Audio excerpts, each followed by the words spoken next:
안녕하세요. 조나단 김입니다. 자, 저는 이제 0단기 그 토플 단계에서 라이팅을 담당하고 있고요.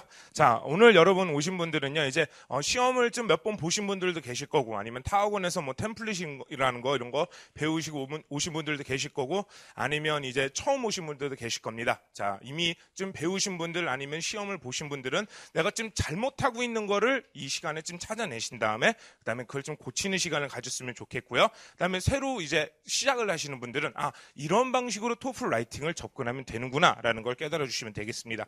자, 우선은요, 간략하게 점수에 대해서 좀 설명을 해드리겠습니다. 내가 어떤 방식으로 채점이 되는지, 그리고 이제 ETS가 어떻게 해서 점수를 주는지를 알아야 그래야 내가 목표 점수를 제대로 잡을 수가 있겠죠.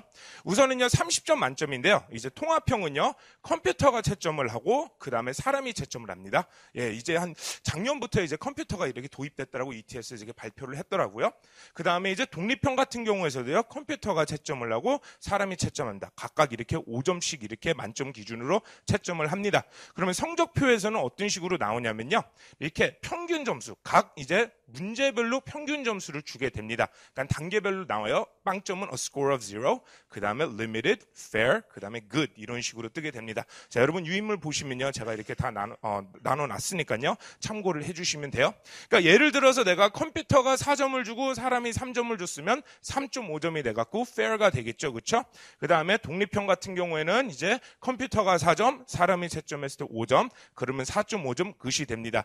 이 4개의 총 점수의 평균 점수가 이제 4점이 되겠죠? 그게 이제 30점대로 환산이 되는 거다라고 이렇게 보시면 돼요.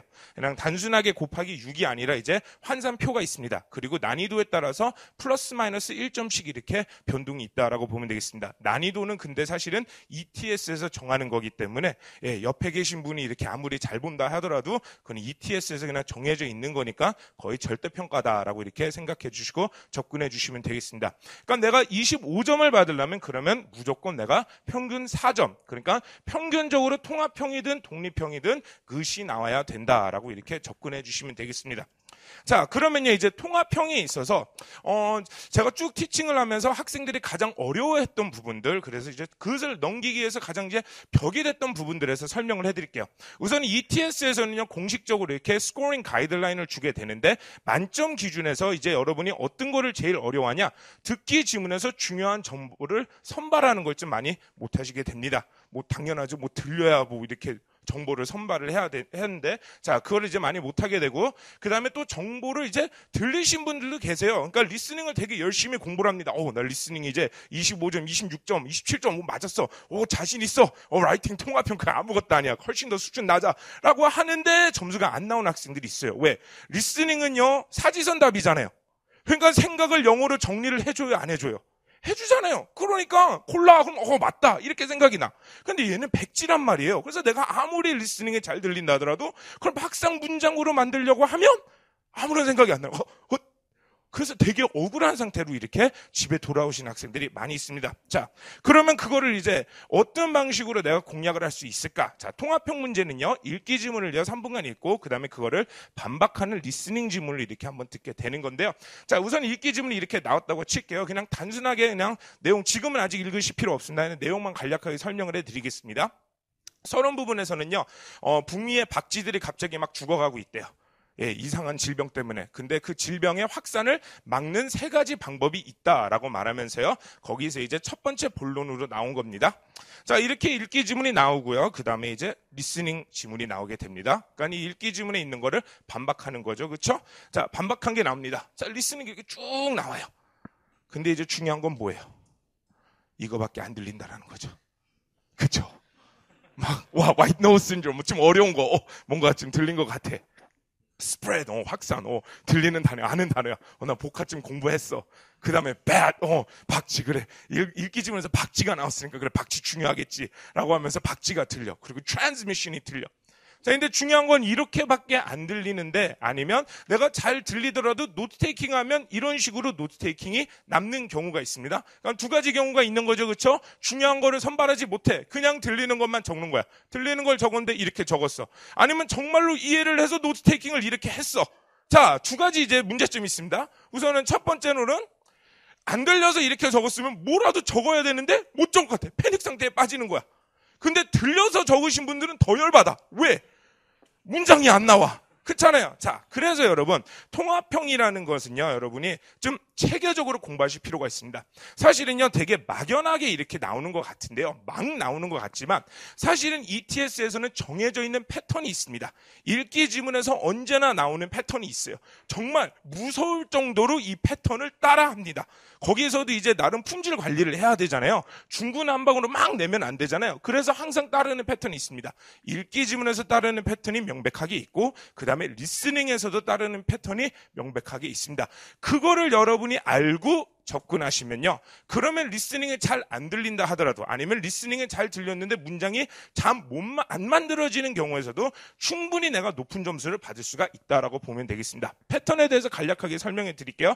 자, 여러분 유인물에 보시면 읽기 지문에 관련된 거, 자, 보통 뭔가가 세 가지 방법이 있다라는 식으로 서론에 나오면요, 무조건 방법, 포인트는요, 이제 첫 번째 문장에 나옵니다. 첫 번째 문장에는 그냥 동굴을 차단하라고 나와 있죠. 그쵸? closing caves to explorers라는 식으로 이렇게 나와 있죠. 그쵸? 자, 근데 이렇게 언제나 토플에서 읽기 지문에서는 있잖아요. 언제나 포인트가 있으면 이건 차단한다는 건 사실은 하나의 의견이잖아요. 그렇잖아요. 하나의 권위잖아요. 의견이 있으면 언제나 증거가 있어야 됩니다. 나름 근거를 줘야 된다는 거죠.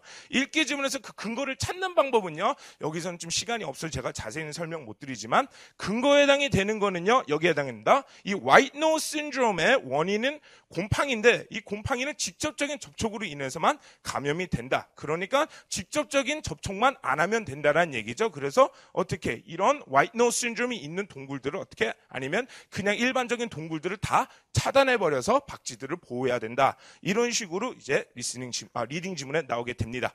자, 왜 이 패턴을 말씀을 드리냐면요, 포인트가 있으면요, 포인트는 무조건 아니다라는 식으로 나오게 되는 거를 여러분이 알 수가 있고요. 그리고 에비던스는요, 언제나 인정을 합니다. 그래서 여러분이 리스닝 지문에서 내용은 내가 잘 안 들린다 하더라도 추측을 해낼 수가 있어요. 그리고 그 추측이 상당히 정확하게 맞아떨어집니다. 우선은 포인트는 틀렸다고 하니까 야, 소용없다라는 식으로 리스닝에 나오게 되겠죠. 그렇죠? 그러면요, 리스닝에서 노트 테이킹 할 때도 어떻게 해요? 어차피 소용없다는 걸 내가 미리 읽기 지문을 통해서 예측을 할 수 있으니까 굳이 내가 안 적어도 되는 거죠. 훨씬 더 여유가 있는 거죠. 그렇죠? 자, 그 다음에 이제 서포트에 대한 거. 증거는요, 언제나 인정을 합니다. 근데 리스닝에서는 언제나 그렇지만 한 다음에 리스닝에서 내가 잡아야 되는 포인트가 있어요. 그래서 여러분이 노트 테이킹 하시고요, 읽기 지문을 다시 보면서 비교 대조를 하면 읽기 지문의 증거에 언급되지 않는 부분이 있죠. 그 부분이 사실은 리스닝에서 디테일로 나온 거다라고 이렇게 보면 되겠습니다. 자, 이거를 왜 딱 구분하는 게 중요하냐면요, 리스닝에서 나오는 방향이 정해져 있습니다. 그리고 여러분은 리스닝을요, 녹취하는 게 점수가 받는 게 아니라 내가 리스닝의 내용을 요약을 해주는 게 목적인 거죠. 그렇죠? 그러니까 요약은요, 여러분 아무렇게나 하시면 되는 거잖아요. 솔직히 여러분 만약에 재밌는 영화 친구가 요약해달라고 할 때 막 야야 이 배우가 야, 너 왜 그랬어? 막 이런 식으로 얘기했고, 그 다음에 상대 배우가 이런 식으로 그 말 그대로 다 하세요? 아니면 여러분 나름 해석한 걸 그대로 말하세요? 해석한 걸 그대로 말하지 않습니까? 출제자도 그거를 기대하는 겁니다. 그래서 복잡하게 접근할 필요가 없다는 거죠. 그래서 통합형도 템플릿이 있다라고 보면 되겠습니다. 읽기 지문만 갖고 it is true that이라는 식으로 내가 표현을 외워주고, 읽기 지문에서 증거에 해당이 되는 거를 내가 발췌를 해서 여기다가 집어넣고 but 한 다음에 결국에는 뭐야?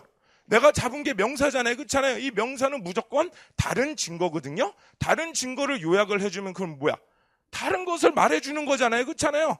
그러니까 이것은 다른 것을 말해준다라는 식으로만 요약을 해주면 리스닝에서 디테일을 어느 정도는 내가 적을 수가 있게 된다라고 보면 되겠습니다. 그래서 내가 아무것도 안 들리시는 분들은 패닉 상태에 빠질 필요가 없다는 거죠. 패턴이 있으니까, 거기에 따라서 표현이 정해져 있으니까 이런 식으로 디테일을 적을 수가 있다는 걸 알면 되는 거고, 그 다음에 문장이 생각이 안 나시는 분들은요, 문장이 생각이 안 나고 어떻게 적을지를 모르시는 분들이 머릿속에서 확실히 정리가 안 되기 때문에 그런 거거든요. 근데 이 문장을 적으면서 그러니까 지금 박쥐들도 이 신드롬을 감염을 시킬 수가 있기 때문에 소용이 없는 거구나, 머릿속에 정리를 하고 더 디테일을 적으면서 만점에 가깝게 갈 수가 있다라고 보면 되겠습니다. 물론 앞뒤로도 템플릿이 있습니다. 우선은 첫 번째는 뭐예요? 강의자는 뭐다? 무조건 이거와 관련된 주장은 틀렸다고 말하는 거지 않습니까? 그래서 첫 번째 문장 적어주면 돼요. 디테일에 해당되는 거 이렇게 적어주시면 되는 거고요. 그 다음에 읽기 지문에서 관계는요, 무조건 이게 반박이 된다라는 거잖아요. 그렇잖아요. 이런 식으로 적어주시면 됩니다. 자, 여러분 리스닝 들었어요? 안 들었잖아요. 리딩 지문만 갖고도 이 정도 문단은 적을 수가 있게 되는 겁니다. 저도 사실은 안 믿겼거든요. 저도 설마 이게 될까? 말도 안 돼. 근데 제가 시험을 가서 봤습니다. 정말 이것만 적었어요. 정직하게 한 문장만 내 통합형 펜터그램 템플릿 안에 들어가 있는 내용만 적자. 점수가 얼마나 준지 보자. 제가 한 2번 봤는데 한 번은 3.5점 나온 것 같고요. 그러니까 추측을 할 수밖에 없습니다. 평균 점수로 나오니까요. 그렇죠? 3.5점 나온 것 같고 한 번은 그것도 떴습니다. 제가 봤을 때 그것을 떴을 때는 사실은 채점다가 그냥 귀찮았던 것 같고, 예. 근데 중요한 거는 뭐예요? 이 정도로 적는다 하더라도 기본 점수를 낼 수가 있습니다. 그럼 여러분은 뭐를 공부해 주면 되냐? 읽기 지문이나 리스닝 지문은 패턴이 나오는구나.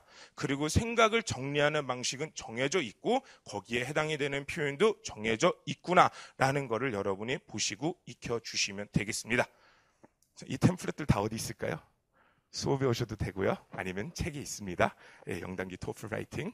예, 지금 판매하고 있습니다. 자, 독립형에 대해서 설명해 드릴게요. 자, 이 독립형이 이제 여러분이 많이 고민을 하시는 겁니다. 뭐 통합형은요, 그냥 포기하시는 분들 많고, 포기하실 필요 없는 거 아시겠죠? 그쵸? 패턴만 알면 적을 수가 있는 거예요. 점수는 나올 수가 있는 겁니다. 자, 독립형에서 이제 학생들이 많이 힘들어하는 것들 설명해 드리겠습니다. 자, 우선은요, 내가 지금 걸림돌이 되는 거. 문제에 충실하지 못하는 문제점이 있습니다. 그리고 이제 사례, 예시를 제대로 적지 못하는 문제점이 있고, 마지막으로는 어휘력과 관련된 문제점이 있습니다. 그게 다 서로 연결이 돼 있는데, 자, 인쇄가 좀 잘못 나올 거면 맨 마지막 페이지를 한번 펴주시기 바랍니다. 샘플 에세이들을 좀 몇 개 볼게요.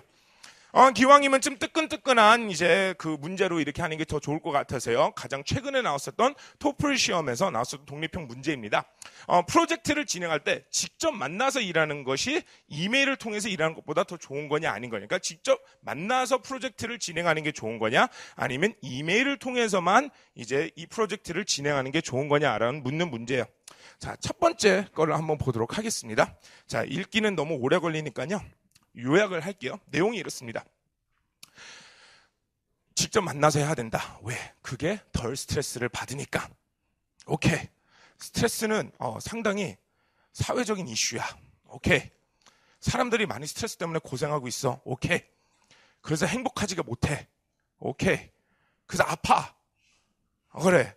잠재 능력도 제대로 못해. 오케이. 그래서 막 더 아프게 된대. 막 월급에서 더 아파. 그리고 막 실패해. 그게 사회 이슈야. 그리고 결국에는 자살률도 올라가. 지금 뭔가가 이상하죠. 그렇죠?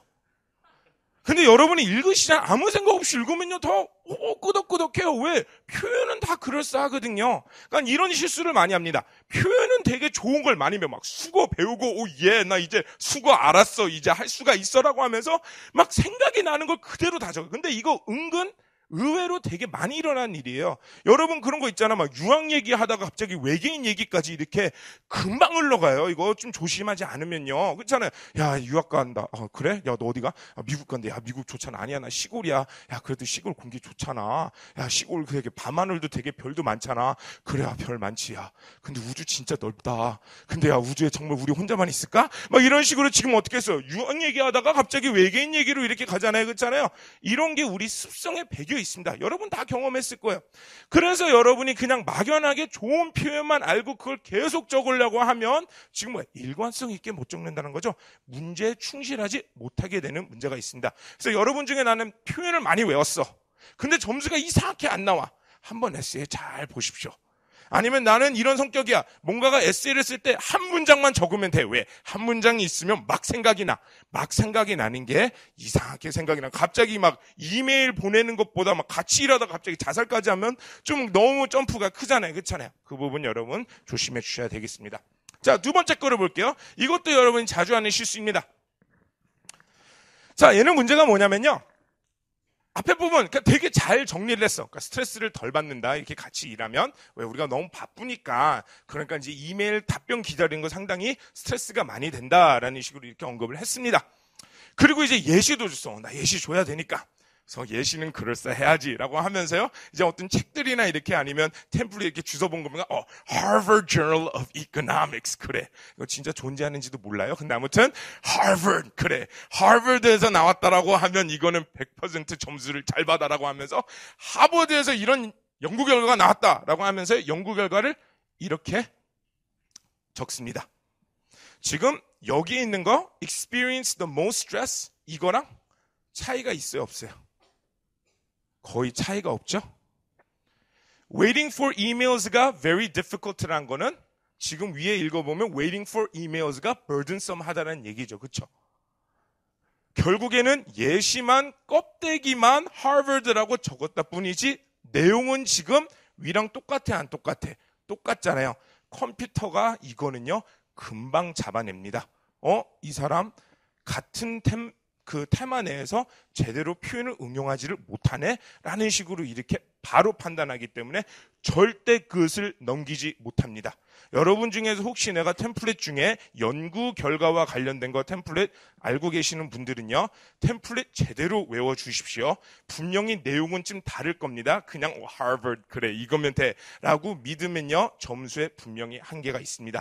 얘는 어휘력이 문제가 돼서 예시를 껍데기만 좋게 만들었다 뿐이지 내용은 좋지가 않기 때문에 점수가 안 나오는 케이스다라고 보면 되겠습니다. 제대로 된 케이스를 한번 볼게요. 이게 길어서 제대로 된 케이스는 아니고요. 그냥 제 거기 때문에 제대로 된 겁니다. 자, 그럼 볼게요. 플러스라고 됐네. 자, 위에는 똑같습니다. 하지만 예시는 지금 뭘로 줬어요? 개인 경험담이죠.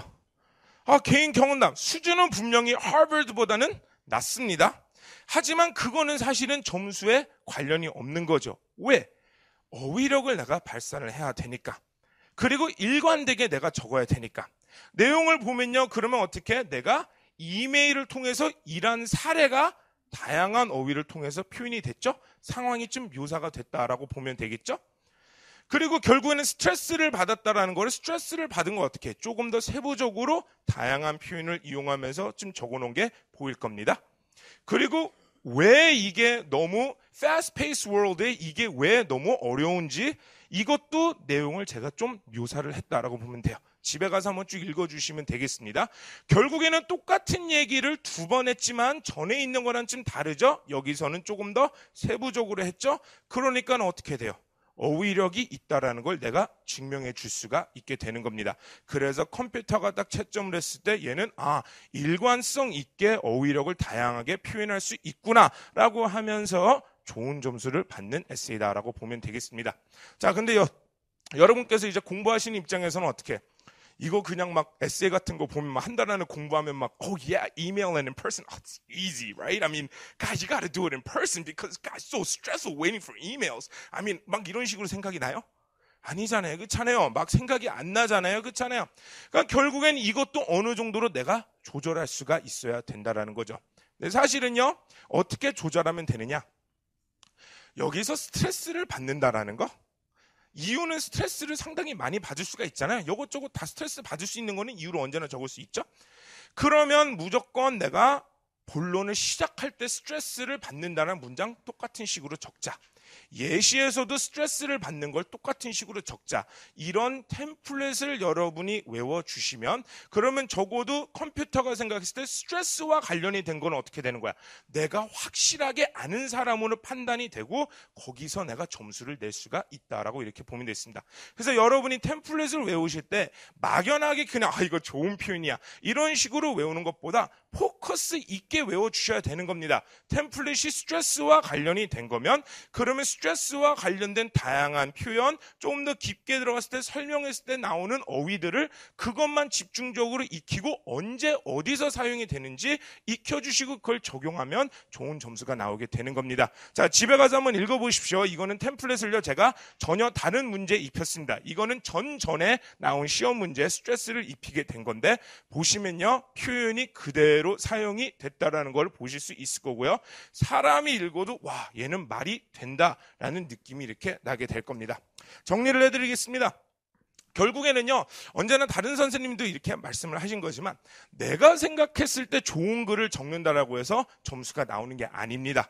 그렇게 하면 상당히 비효율적으로 될 수밖에 없다는 거죠. 한 달 안에 내가 점수를 내야 된다. 빠르게 점수를 내야 된다. 단기간에 내가 점수를 내야 된다 하시는 분들은요, ETS에서 어떤 방식으로 채점하고 무엇을 원하는지를 파악하고 그것만 주면 된다라고 이렇게 보시면 되겠습니다. 자, 여러분 많이 힘드셨을 텐데 수고하셨고요. 꼭 다음 달에, 아니 내일 모레인가 뵙도록 하겠습니다. 수고하셨습니다.